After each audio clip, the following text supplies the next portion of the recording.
വെട്ടിമാറ്റും. കഴുത്ത് വെട്ടിമാറ്റുമ്പോൾ ഒന്നാമത് കഴുത്തിന് മേലാക്കുന്നുണ്ട്. ഉറങ്ങരുത്, എണീപ്പിച്ചത്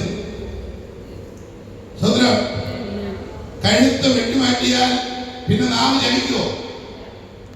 കഴുത്ത് വെട്ടിമാറ്റിയാൽ പിന്നെ കണ്ണുകൊണ്ട് വേണ്ടാത്ത രീതിയിൽ നോക്കുമോ? വേണ്ടാത്ത നോക്കാനൊക്കോ? അതുകൊണ്ട് അയ്യോ പറയും, ഞാൻ എന്റെ കണ്ണുമായി ഒരു നിയമം ചെയ്തിരിക്കുമ്പോൾ എങ്ങനെയാണ് ഞാൻ ഒരു യൗവനക്കാരിയെ നോക്കുന്നത്? യൗവനക്കാരി നോക്കിക്കൂടെ? യൗവനക്കാരി നോക്കുന്നത് കുഴപ്പമൊന്നുമല്ല. പിന്നെ എങ്ങനെ നോക്കുന്നത്? യേശു പറഞ്ഞു നോട്ടം. യേശു പഠിപ്പിച്ചില്ലേ സുവിശേഷത്തിൽ? നിങ്ങൾ ഒരു സ്ത്രീയെ നോക്കുമ്പോൾ അതെ തെറ്റായ രീതിയിൽ നിങ്ങൾ നോക്കുന്ന നോട്ടം, ഇതാണ് യൗവനക്കാരി നോക്കുന്ന പറഞ്ഞത്. യൗവനക്കാരി എന്റെ സഹോദരിയായി, എന്റെ മകളായി, എന്റെ അമ്മയായി, എന്റെ ചേച്ചിയായി കാണുന്ന കണ്ണുണ്ടെങ്കിൽ ആ കണ്ണാണ് അവയെ യാഗമായി സമർപ്പിച്ച കണ്ണ്. മനസ്സിലായല്ലോ? യാഗമായി സമർപ്പിക്കപ്പെട്ട കണ്ണാണെങ്കിൽ കണ്ണ് ആ നിലയിലായിരിക്കണം. നാവ്, ആ നാവ് കൊണ്ട് നമ്മൾ പാടില്ല, ആ നാവ് കൊണ്ട് നമ്മൾ പറയില്ല. പിന്നെ ബുദ്ധി ബുദ്ധി ബുദ്ധി അല്ലേ? അതിനാണ് അതിന്റെ ദേഹി എന്ന് പറയും. ചിന്തകൾ, ചിന്തകളെല്ലാം വരുന്നതാണ് മേലുന്ന ഈ ബ്രെയിനിൽ വരുന്നത്. എന്ത് ചെയ്യണം, എന്ത് ചെയ്യാൻ പാടില്ല.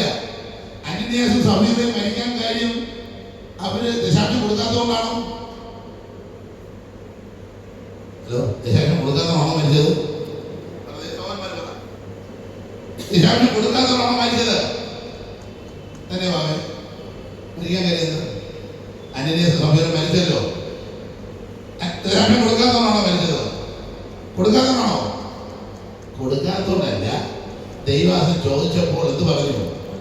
കള്ളം പറഞ്ഞു. കൊടുക്കാത്തോണ്ട് ആരും ചത്തുപോയിട്ടില്ല. അമ്മ മരിച്ചത് കൊടുക്കാത്തത് കൊണ്ടല്ല, മരിച്ചത് ദൈവസന്നിധിയിൽ അമ്മയെ സ്വന്തം കള്ളം പറഞ്ഞതുകൊണ്ട്. കള്ളം പറയിപ്പിച്ചത് ഏതാണ്? ഈ ചിന്തയാണ്. Hello, praise the Lord. ഈ ചിന്തയാണ്. ഞാൻ പറയാം, ഈ നാക്ക്, മൂക്ക്, ചെവി, ചിലര് കേൾക്കും, ചിലത് നല്ലത് കേൾക്കാനുള്ള സമയമില്ല. നല്ലത് കേൾക്കും. നമുക്ക് കുറച്ച് കാര്യം പറയാം, ബൈബിളിൽ കുറച്ച് കാര്യം പറഞ്ഞ് സമയമില്ല. ഭാഷയിൽ ഭയങ്കര തിരക്കാണ്, ഭയങ്കര തിരക്കാണ്, സമയമില്ല. പിന്നെ ഇന്നലെ കുറിച്ച് എപ്പോൾ ഒരു കാര്യം കേട്ടു, അത് ഞാൻ പറയാം. സമയമില്ല എങ്കിലും പറഞ്ഞോളൂ, കേൾക്കാം. സമയമില്ല എങ്കിലും ഞാൻ എന്ത് ചെയ്തോളാം, കേട്ടോളാം. നല്ല കാര്യം ഒരു ഉപദേശം തരട്ടെ, ഒരു ഉപദേശം പറയട്ടെ. ഞാൻ വരാം, വൈകുന്നേരം വരാം. ഉപദേശം കേൾക്കുന്ന സമയം എനിക്ക് ഇപ്പൊ ഇല്ല, പോവാണ്. ഇനി വരവനെ കുറിച്ച് അല്പം തെറ്റായ കാര്യങ്ങളോ അല്ലെങ്കിൽ വേണ്ടാത്ത കാര്യമാണോ, അങ്ങനെയാണോ? സമയമില്ലെങ്കിലും ഞാൻ കേട്ടിട്ടേ പോകുന്നുള്ളൂ. സമയമില്ലെങ്കിലും ഇതെന്താ? കഴുത്ത് വെട്ടിമാറ്റാത്തോണ്ടാണ്. ദൈവം വെറുതെ പറയാം, നുണ കേൾക്കുന്ന കാതുകൾക്ക് ദൈവശബ്ദം കേൾക്കാൻ കഴിയത്തില്ല. മറ്റുള്ളവന്റെ ദോഷം കേട്ട് സന്തോഷിക്കുന്ന കാതുകൾക്ക് ദൈവശബ്ദം കേൾക്കാൻ കഴിയത്തില്ല.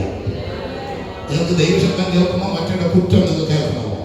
നിന്റെ തലമുറയുടെ ദൂത് നിനക്ക് കാതിൽ കേൾക്കണമോ? അതോ സ്വന്തം നിന്നുള്ള വാക്തത്വത്തിന്റെ ഉറപ്പ് നിന്റെ കാതിൽ കേൾക്കണമോ? അതോ മറ്റുള്ളവന്റെ കുറ്റം നിന്റെ കാതിൽ കേൾക്കണമോ? അതോ പറ, ഇപ്പോൾ തീരുമാനിക്കും. എന്താ കേൾക്കേണ്ടത്? മറ്റുള്ളവർക്ക് ദൂഷണം കേൾക്കാൻ എന്റെ കാതിൽ ഏൽപ്പിക്കുമോ? അതോ സ്വർഗീയ ശബ്ദം കേൾക്കാൻ എന്റെ കാതിൽ ഏൽപ്പിക്കുമോ? ദൈവവചനം കേൾക്കാൻ എന്റെ കാതിൽ ഏൽപ്പിക്കുമോ? അത് മറ്റുള്ളവർക്ക് നുണ പറയുന്ന കേൾക്കാൻ എന്റെ കാതിൽ ഏൽപ്പിക്കുമോ? നുണ പറയുമ്പോൾ കേൾക്കാൻ വ്യക്തതയുള്ള കാതാണെങ്കിൽ ആ കാതുകൾക്ക് ദൈവ ശബ്ദം കേൾക്കാൻ കഴിയുകയില്ല. സ്വോത്രം പോരാ, സ്വോത്രം പോരാ, സ്തുതി പോരാ. അതുകൊണ്ട് എന്ത് ചെയ്യണം? ആരെങ്കിലും നെഗറ്റീവ് പറയുന്ന ഒരു സഹോദരൻ നിന്റെ അടുക്കൽ വന്നാൽ, നെഗറ്റീവ് പറയുന്ന സഹോദരന്റെ അടുക്കൽ വന്നാൽ കാരണം ഞാൻ എന്റെ കാതിന് യാഗമായി അർപ്പിച്ചവരാ. ഹലോ, അത് കേൾക്കേണ്ട നല്ല കാര്യം വല്ല പറയാനുണ്ടോ? എങ്കിൽ പറ, കേൾക്കാം എന്ന് പറയാൻ ഒരു ഹൃദയം ഒരുവനുണ്ടെങ്കിൽ അവൻ പാടണം. എന്തു ഞാൻ നൽകിയിടും തുല്യമാ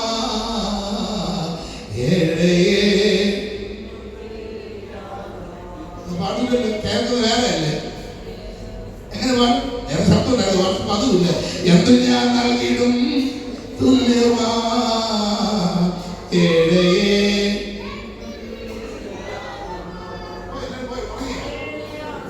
എല്ലാവരും ഉറങ്ങിയെന്ന് തോന്നുന്നല്ലോ. Praise the Lord. സ്വർഗീയനാണെങ്കിൽ അവൻ യാഗമായി സമർപ്പിക്കപ്പെട്ടിരിക്കും.